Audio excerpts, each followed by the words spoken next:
Déplace ta voiture dans la rue, Emma. La Tesla de Tyler a besoin de la place dans le garage, retentit la voix de mon père dans toute la maison. Je serrai plus fort ma tasse de café, essayant de garder mon sang-froid.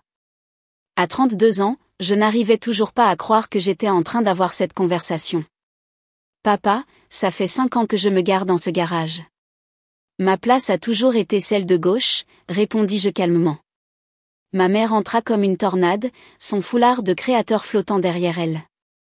Emma, ma chérie, sois raisonnable. La voiture de ton frère a coûté 95 000 $. Elle a besoin d'être protégée des intempéries. Ta Honda s'en sortira très bien dehors. Bien sûr, la précieuse Tesla de Tyler. Tout comme la précieuse salle de jeu de Tyler, qui était mon ancienne chambre. La précieuse table de billard de Tyler, qui occupait la moitié du salon. Et le précieux Lego de Tyler, qui occupait tout l'espace restant dans la maison. Je regardais par la fenêtre les nuages d'orage qui approchaient. La météo annonçait de la grêle. Maman, un orage approche. Ma voiture aussi a besoin d'être protégée. Oh, s'il te plaît, intervint Tyler en entrant avec son sourire suffisant caractéristique. À 29 ans, mon petit frère se comportait toujours comme l'adolescent capricieux que nos parents lui avaient appris à être. Ce n'est qu'une Honda Civic. Et puis, moi, je paie un loyer ici. Ça me donne la priorité. J'ai failli m'étouffer avec mon café. Tu paies un loyer? Depuis quand? J'ai commencé le mois dernier, dit-il fièrement. 5 cents. Ça fait de moi un locataire plus légitime que toi. Notre mère lui sourit d'un air radieux, comme s'il venait d'annoncer qu'il avait trouvé un remède contre le cancer. Tu vois? Ton frère se montre responsable. Maintenant, sois une gentille fille et déplace ta voiture.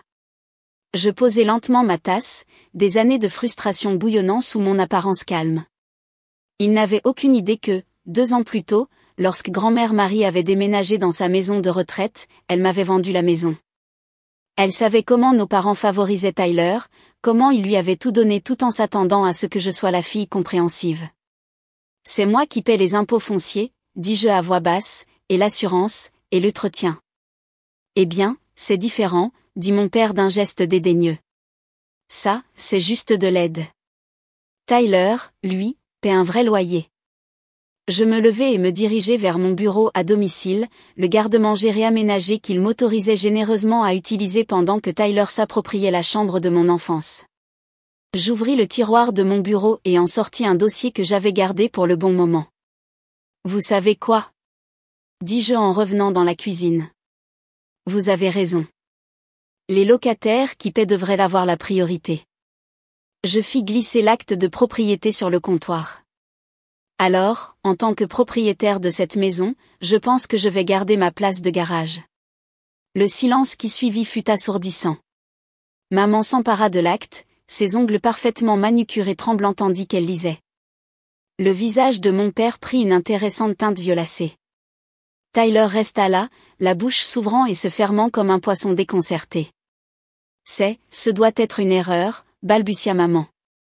Grand-mère n'aurait jamais. Grand-mère m'a vendu la maison il y a 2 ans, dis-je calmement. Elle savait que j'avais économisé. Elle m'a fait un prix juste et je gère la propriété depuis. Je n'ai simplement pas jugé nécessaire de le mentionner, puisque vous étiez tous si à l'aise avec les arrangements existants.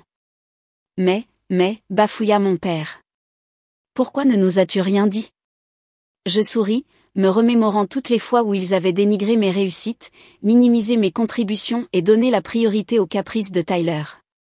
J'imagine que j'étais juste une gentille fille qui ne voulait pas faire de vagues. Mais maintenant que nous parlons des droits des locataires. L'orage dehors se rapprochait, le tonnerre grondant de manière menaçante. D'une certaine manière, cela semblait approprié. Tu ne peux pas faire ça, protesta Tyler. C'est notre maison de famille. Non, le corrigeai-je. C'est ma maison. Et nous devons avoir une discussion sérieuse sur de nouveaux contrats de location. Mais d'abord, dis-je en attrapant les clés de ma voiture, je dois m'assurer que ma voiture est bien garée en sécurité dans mon garage. La météo annonce de la grêle. Le lendemain matin, je me suis réveillée au milieu du chaos. L'orage de grêle avait été brutal, laissant des bosses visibles sur la précieuse Tesla de Tyler. Il était dans l'allée, pratiquement en larmes, tandis que nos parents essayaient de le consoler. « C'est de ta faute !» cria-t-il en me voyant. « Si tu n'avais pas été si égoïste avec le garage !» Je pris une gorgée de mon café, observant la scène depuis le porche. Tu sais, en tant que ta propriétaire, je devrais mentionner que les locataires sont responsables de la protection de leur propre véhicule. Propriétaire. La voix de ma mère était tranchante. Ça suffit avec ces bêtises. C'est ta famille. Exactement, répliquai-je. C'est la raison pour laquelle j'ai passé 2 ans à payer silencieusement toutes les factures, à entretenir la propriété et à ne jamais me plaindre quand vous avez donné à Tyler ma chambre, ma place de garage et pratiquement tous les autres recoins de ma maison. Mon père s'avança, adoptant son ton raisonnable, celui qu'il utilisait toujours lorsqu'il essayait de manipuler les situations.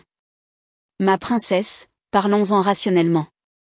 Ta grand-mère ne comprenait clairement pas ce qu'elle faisait. J'ai le contrat de vente, papa, et l'avocat de grand-mère comme témoin. Elle savait exactement ce qu'elle faisait. Je sortis mon téléphone, leur montrant le texto de grand-mère d'il y a 2 ans, ils ne t'apprécieront jamais à ta juste valeur tant que tu ne t'affirmeras pas, ma chérie. Rends-moi fière. Tyler, qui continuait d'examiner frénétiquement les bosses sur sa voiture, se retourna. C'est n'importe quoi. J'ai payé un loyer. $500 par mois pour une maison de 5 chambres dans ce quartier? Je ris. Ça ne couvrirait même pas les impôts fonciers. Tu veux savoir quel est le prix du marché pour une chambre ici? Le visage de ma mère pâlit. Elle savait exactement combien coûtaient les loyers dans notre quartier huppé. Tu n'oserais pas. $2000 par mois, c'est le tarif habituel, dis-je calmement, plus les charges. C'est ce que demandent les autres propriétaires du quartier. J'ai fait mes recherches. 2000. Bafouilla Tyler. C'est de la folie. Je ne peux pas me le permettre. Alors il est peut-être temps que tu trouves ton propre logement, suggérai-je. J'ai entendu dire qu'il y avait de jolis appartements de l'autre côté de la ville, avec parking couvert. Mon père essaya une autre tactique. Emma, ma chérie, tu ne vas quand même pas faire payer le prix du marché à ton propre frère, n'est-ce pas? Après tout ce que nous avons fait pour toi. Celle-là était bien bonne. Après tout ce qu'ils avaient fait pour moi? Comme constamment diminuer mes réussites ou transformer la maison de mon enfance en terrain de jeu personnel pour Tyler? Tu as raison, papa. La famille, c'est important. Alors parlons du fait que, depuis 2 ans, je subventionne les dépenses de tout le monde. Le nouveau chauffe-eau l'été dernier. Les réparations du toit au printemps. Les impôts fonciers qui, curieusement, n'ont jamais été mentionnés lorsque vous vantiez les misérables $500 de Tyler. Ma mère, au moins, eut la décence de paraître embarrassée. Elle avait toujours été au courant de ses dépenses, elle avait simplement choisi de les ignorer, comme elle ignorait tout ce qui ne cadrait pas avec son récit de famille parfaite. J'ai rédigé de nouveaux contrats de location, continuai-je en sortant des papiers de mon sac. Vous avez tous 3 options, payer le prix du marché, chercher un nouveau logement, où nous pouvons nous asseoir comme une vraie famille et avoir une discussion honnête sur le respect, les limites et l'équité. C'est ridicule. Lança Tyler.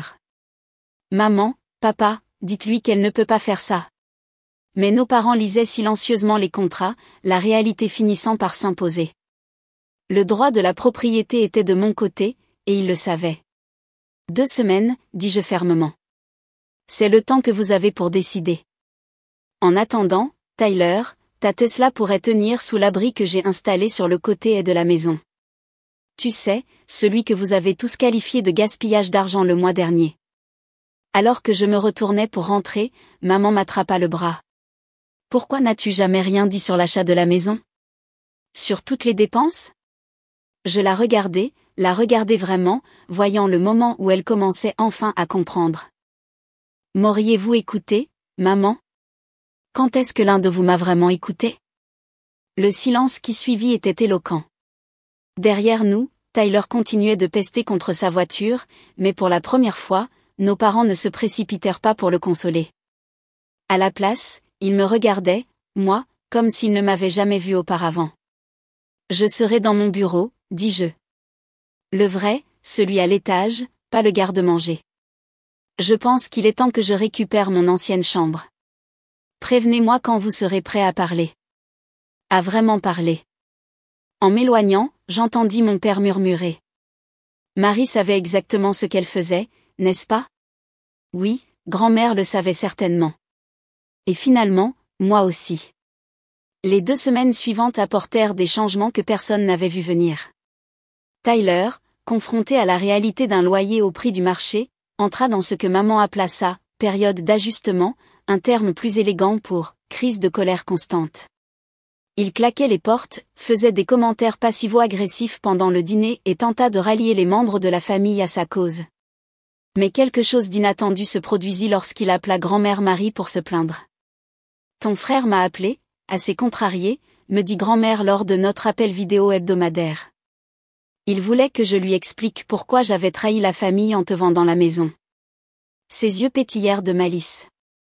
Je lui ai dit que c'était simple, tu étais la seule à me rendre visite sans rien vouloir en retour. Je souris, me souvenant de nos après-midi du dimanche ensemble, à regarder de vieilles photos, à partager des histoires et simplement à discuter. Comment l'a-t-il pris? À peu près aussi bien que ton père quand je lui ai rappelé qui avait payé la compte de la Tesla de Tyler, me fit-elle un clin d'œil. Parfois, la vérité fait mal, ma chérie, mais elle est nécessaire. Cette révélation provoqua la première véritable réunion de famille que nous ayons eue depuis des années. Maman et papa étaient assis à la table de la cuisine, l'air mal à l'aise, tandis que j'exposais des années de registres financiers. Tu as donné 50 000 $ à Tyler pour la compte de sa voiture, demandai-je à mon père, alors que tu me disais que je devais apprendre la responsabilité financière quand j'ai demandé de l'aide pour mes prêts étudiants. Maman tripotait sa tasse de café. Nous voulions juste soutenir ses ambitions. Et mes ambitions ne comptaient pas? Mon diplôme, ma carrière, mes contributions à cette maison? Rien de tout cela ne comptait comme une ambition? On pensait que tu t'en sortais bien toute seule, admit mon père. Tu ne semblais jamais avoir besoin d'aide. Parce que vous n'en avez jamais proposé, dis-je à voix basse. Vous n'avez même pas demandé. Le silence qui suivit était lourd, chargé de compréhension. Dehors, j'entendais Tyler déplacer des cartons, il avait finalement trouvé un appartement de l'autre côté de la ville. On a été de terribles parents, n'est-ce pas? La voix de ma mère se brisa. Pas seulement pour la maison, pour tout. Papa tendit la main sur la table et prit la mienne. Je n'arrête pas de penser à toutes les fois où tu as accompli quelque chose d'incroyable, ta promotion l'année dernière, ton prix pour service communautaire, même l'achat de cette maison, et nous l'avons à peine remarqué. Mais Tyler obtient un nouveau travail, et on organise une fête. Vous savez pourquoi grand-mère m'a vendu la maison? Demandai-je.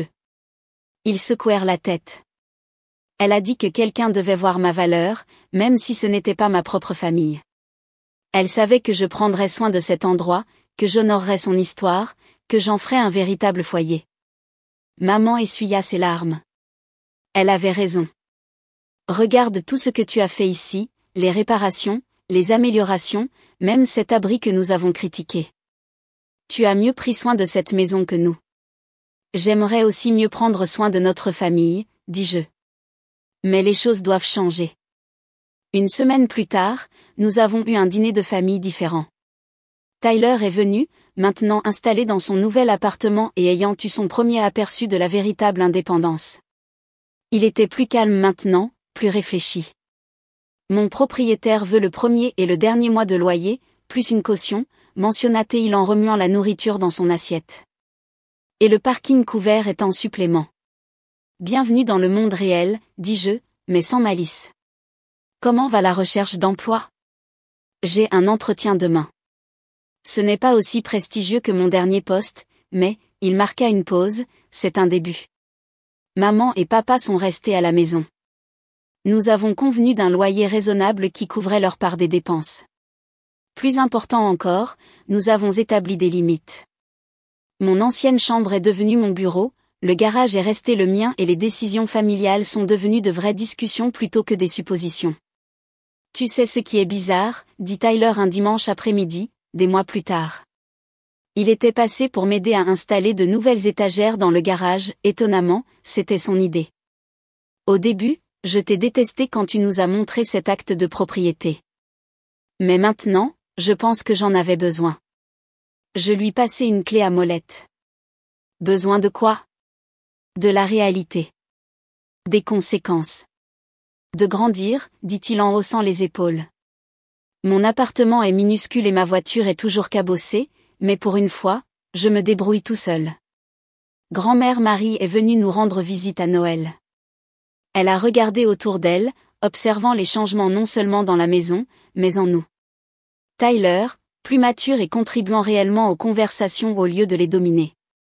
Maman et papa, me voyant enfin comme une adulte avec des réalisations dignes d'être célébrées. Et moi, qui n'étais plus la fille silencieuse qui subissait tout sans se plaindre. Bien joué, ma chérie, me murmura-t-elle en me serrant fort dans ses bras. Parfois, l'amour, c'est de savoir tenir bon. En regardant ma famille ce soir-là, en les regardant vraiment, j'ai vu ce que j'avais accompli en m'affirmant, pas seulement du respect pour moi-même, mais une croissance pour nous tous. Tyler apprenait l'indépendance, maman et papa apprenaient à montrer leur amour de manière plus équitable, et j'apprenais que fixer des limites ne signifiait pas perdre ma famille. Parfois, cela signifiait la retrouver, d'une meilleure manière. Tu sais, dit maman en m'aidant à faire la vaisselle plus tard. Cette maison a toujours été destinée à être la tienne. Nous ne l'avons simplement pas vue avant que tu nous le montres. Je souris, pensant à la façon dont un simple acte de propriété avait tout changé. Parfois, répliquai-je, faisant écho à la sagesse de grand-mère, il faut amener les gens à reconnaître votre valeur. Et finalement, debout dans mon garage, dans ma maison, avec ma famille trouvant son chemin vers une meilleure version d'elle-même, j'ai senti que j'avais aussi trouvé le mien.